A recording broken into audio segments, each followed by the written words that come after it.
Assalamualaikum warahmatullahi wabarakatuh. Kami akan membentangkan konsep politik Islam dan politik Barat.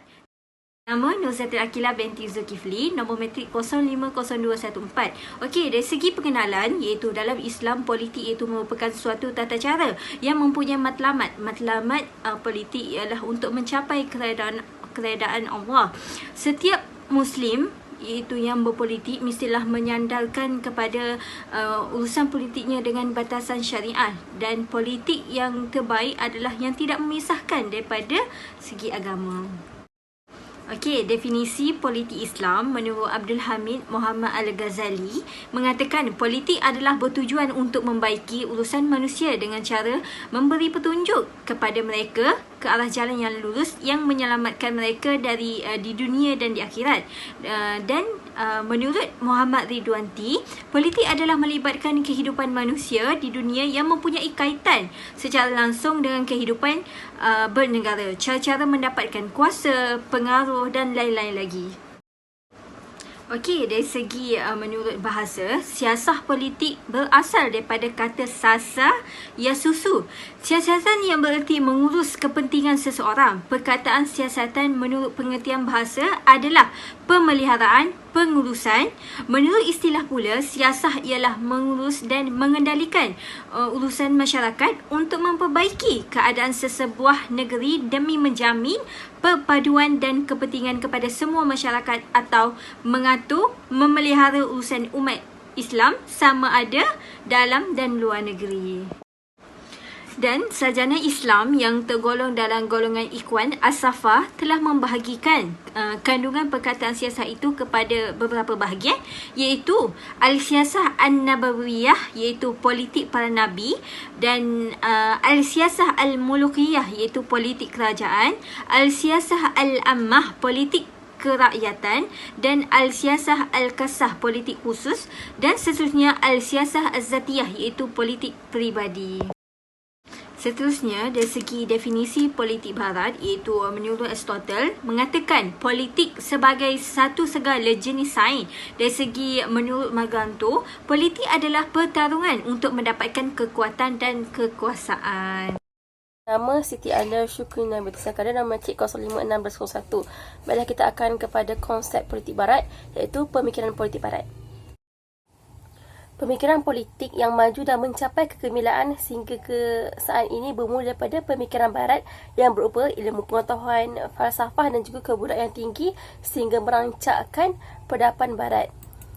Pada pemikiran politik Barat, pada pandangan Aristotle mengatakan manusia yang merupakan makhluk sosial yang memiliki keupayaan untuk berpendapat dan berfikir itu sesuai dengan moral kemanusiaan.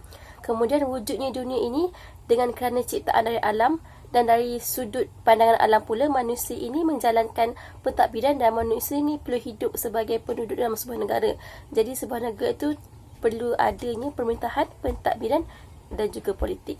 Pada pandangan Machiavelli pula, Machiavelli ini mengalurkan pemikiran matlamat menghalalkan cara dengan menghasilkan buku The Prince. Menurut beliau, pemimpin ini boleh untuk memanipulasi, menipu ataupun membunuh orang yang tidak bersalah asalkan dapat mencapai matlamat yang diingini. Bagi pelaksanaan politik Barat pula, politik Barat adalah ideologi sekularisme yang menjadi asas kepada kepimpinan berfikir mereka.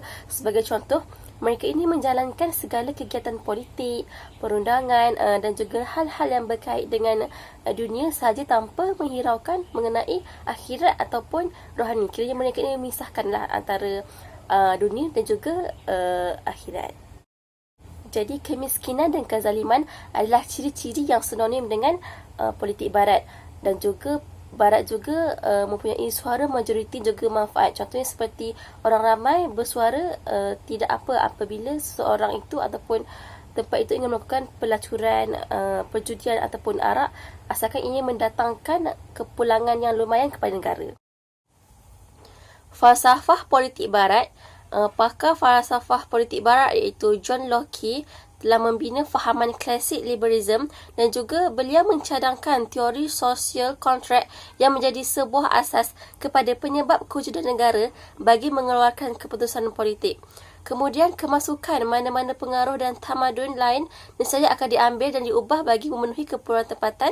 Dan di sini jelaslah bahawa tamadun barat yang sangat bergantung kepada sumber akal dan pengalaman hidup bagi mencorakkan kehidupan mereka. Refleksi bagi konsep politik barat ini adalah realiti pada hari ini, rata-rata negara Islam masih lagi dijajah di bawah belenggu politik barat dan diketengahkan dengan cabaran pemikiran baru dan juga kemunculan ideologi-ideologi yang menyeleweng. Pemikiran politik barat seperti yang diutarakan oleh Aristotle adalah satu perkara yang berasas, manakala pemikiran politik Machiavelli yang berasaskan matlamat menghalalkan cara ini adalah satu pemikiran yang patut dielakkan kerana ia akan mendatangkan kesan yang buruk terhadap diri seseorang.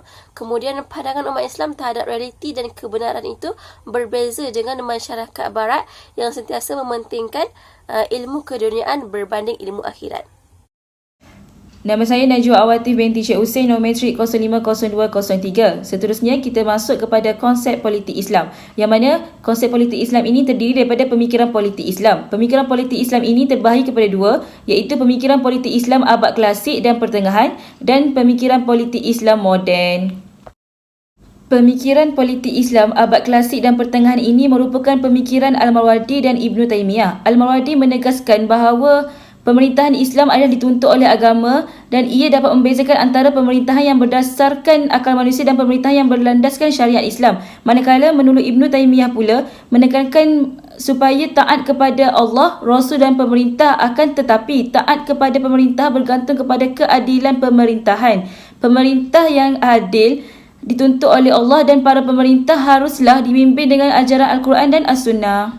Seterusnya, pemikiran politik Islam moden yang mana terbahagi kepada tiga kelompok. Kelompok pertama merupakan Muhammad Rashid Ridha, Hasan Al-Banna, Al-Maududi dan Sayyid Qutb, yang mana mereka telah mengembangkan pengaruh Islam serta menolak pengaruh Barat, dan mereka juga menganggap Islam adalah agama yang terbaik dan meniru Barat adalah satu kesalahan. Manakala kelompok kedua pula iaitu Mustafa Kamal Atatürk, Ali Abdul Razik dan Taha Hussein, yang mana mereka cuba memisahkan Islam dan politik kerana bagi mereka Islam dan politik tidak boleh disatukan. Kelompok ini juga menghendaki para pemikir Islam untuk terlibat dalam pemikiran sekularisme serta menyokong mereka dalam membentuk pemerintahan sekular. Seterusnya, kelompok ketiga iaitu Sayyid Jamaluddin Al-Afghani, Muhammad Abduh, Muhammad Iqbal dan Muhammad Shaltut, yang mana mereka berusaha untuk merapatkan dua aliran pemikiran kelompok satu dan kelompok dua, dan mereka tidak menolak pemikiran yang datang daripada Barat, tetapi mereka tidak menerima begitu saja pemikiran Islam, malah mereka memilih untuk mengikut keadaan dan situasi semasa. Seterusnya, pelaksanaan politik Islam, yang mana pelaksanaan politik Islam ini merupakan satu wasilah dan bukannya matlamat, kerana wasilah adalah untuk menegakkan perintah Allah serta melaksanakan amanahnya. Dan pelaksanaan politik Islam ini juga adalah untuk melaksanakan maqasid syariah yang berkaitan dengan jab al-masalih, iaitu menghilangkan kemaslahatan kepada manusia, dan dar al-mafasid, iaitu menghilangkan kemudaratan daripada mereka. Oleh itu, syariat Islam tidak dapat disampaikan dan ditegakkan dalam kehidupan manusia melainkan dengan kuasa pemerintahan. Seterusnya, prinsip asas dalam politik Islam iaitu terbahagi kepada 4: Asyura, amanah, persamaan dan keadilan. Asyura dalam konteks politik Islam, yang mana Al-Quran telah meletakkan syura sebagai dasar dalam pencarian penyelesaian tentang sesuatu masalah yang berkaitan dengan kehidupan rakyat seperti urusan ekonomi, politik, pendidikan dan kemasyarakatan. Pelaksanaan syura adalah sangat penting dalam sistem pemerintahan kerana ia merupakan penentu kebijaksanaan dalam sistem pemerintahan Islam. Pemimpin haruslah berbincang terlebih dahulu sebelum mengeluarkan sesuatu keputusan. Seterusnya, amanah. Sikap amanah merupakan perintah ajaran Islam yang mana ia telah disebutkan dalam surah An-Nisa ayat 58. Dalam ayat ini, Allah telah memerintahkan kepada para pemimpin agar merealisasikan amanah dalam pemerintahan mereka bagi memenuhi keperluan rakyat. Seterusnya, persamaan. Konsep persamaan ini merupakan salah satu prinsip yang penting dalam membina kehidupan masyarakat dan negara, yang mana sistem politik moden dan kontemporari telah menggunakan konsep prinsip ini. Kesaksamaan bermaksud setiap individu dalam masyarakat adalah sama dalam undang-undang, hak kewajipan, kebebasan dan tanggungjawab. Seterusnya, keadilan. Menjalankan keadilan dalam sistem pemerintahan Islam tidak ada diskriminasi kerana semua manusia adalah sama di sisi Allah. Seseorang pemimpin haruslah memerintah sesebuah negara dengan adil dan saksama.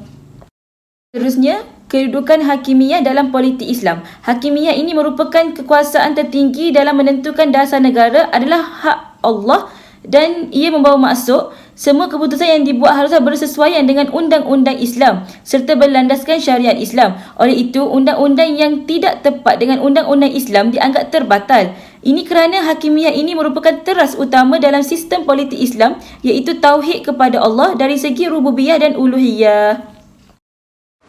Seterusnya, dapat disimpulkan bahawa sumber kedaulatan dan kekuatan dalam kerajaan Islam bukannya kehendak pemerintah dan bukannya kehendak rakyat. Ianya adalah hak Allah Ta'ala semata-mata. Allah Ta'ala yang menciptakan perlembagaan umat Islam yang bersifat abadi dan manusia tidak berkuasa mengubah apa yang telah sempurna daripada Allah.